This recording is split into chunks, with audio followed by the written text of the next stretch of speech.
गुरुदेव Kalicharan Brahma academy बियो गुरुधामाव दङमोन आरो बेखौ थांनाय बोसोरसे सिगाङाव आं जेब्ला बेवहाय फैयो गुरुधामाव बिथांमोना बे फरायसालिखौ सामलायनायाव उसुबिदा जादोंमोन जायगाया फिसाखाय दा बेनिखायनो शिफ्टिं खालामनो होनना मोनसे प्रप'जेल होदोंमोन बे हिसाबै जोंनि गभर्नमेन्टनिफ्राय 1 करोड़ रां हरनानै एकाडेमिखौ शिफ्टिं खालामनाय जाबाय आरो जोबोद समायना मोनसे जायगायाव बिथांमोना एकाडेमिखौ लाबोदों आं मिजिंथिदों जे बे एकाडेमियाव जोंनि फरायसाफ्रा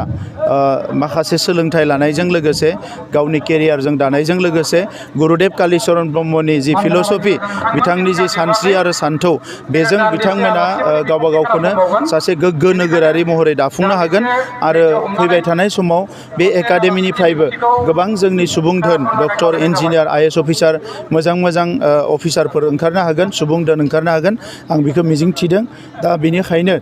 फैबाय थानाय समाव आङो बे एकाडेमिनि सोरगिदिं जौगानायखौ हास्थायदों आरो लोगोसे पर्बतजरा ओनसोलनि जिखिनि जोंहा गार्जेनफोर दङ बिथांमोना जाहाथे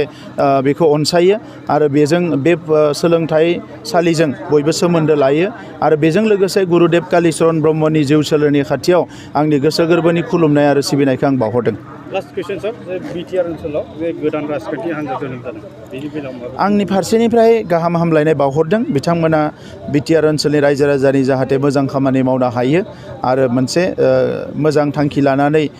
राजनितिखौ जाहाथे लांनो हायो बेनि थाखाय आङो बिथांमोननिसिम गाहाम हामलायनाय बावहरदों।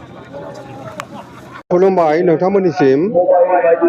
गुरुदेव कालीचरण ब्रह्म एकाडेमिखौ काजिगावनि गुरुदेवनि गोथार जोनोम थावनि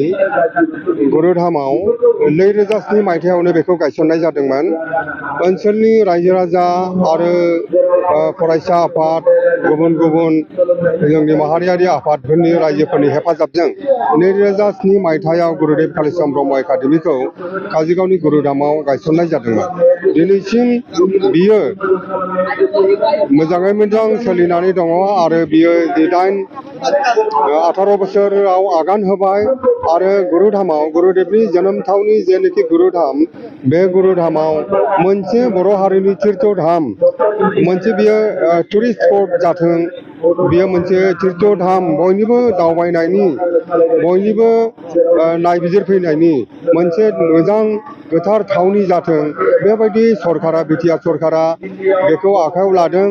बेखौ मोनसे जौगाखां मोनसे तीर्थधाम जाथों होननानै रायजो राजाफ्रा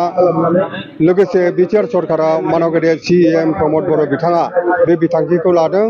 आरो दा मावगासिनो दङ बिथाङा बेखौ आरो गुरुदेवनि जेनोखि समाधि बे समाधि स्थलखौबो मोजां रोखोम डेभेलप खालामनो थाखाय बिथाङा खोथा होदों जों बयबो मिजिंथिदों गुरुदेवनि जोनोम थावनि बे गुरुधामा मोनसे बर' हारिनि गेजेराव आसामाव बर'लेण्डआव मोनसे मोजां रोखोम तीर्थधाम जागोन होननानै जों बयबो मिजिंथिदों। बे तीर्थधामखौ बेवहाय खालामनायनि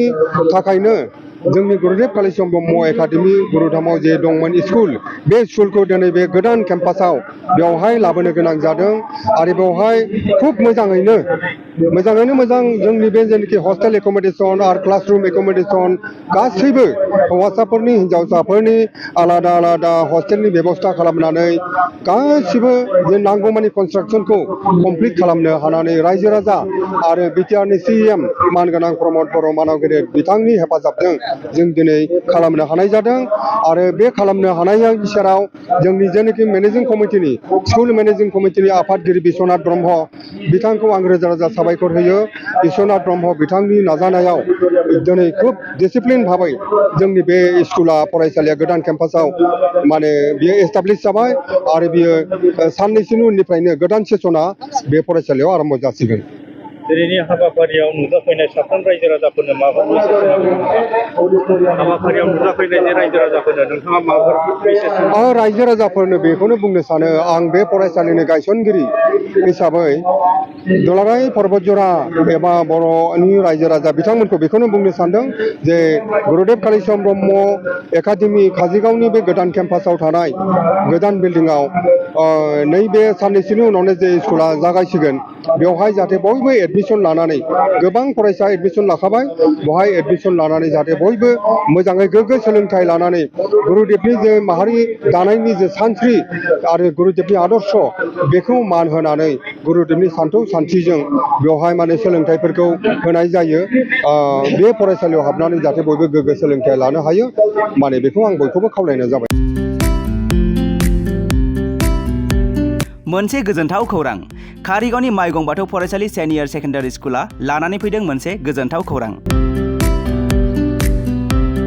क'क्राझार जिल्लानि कारिगाव माइगंपुरी गामिनि माइगं बाथौ फरायसालि सेनियर सेकेन्डारि स्कुला HS फार्स्ट इयारनि थाखाय बेसेन नाङै मुं थिसननाय आरो फर्म बिलाइनाया सोलिगासिनो दं।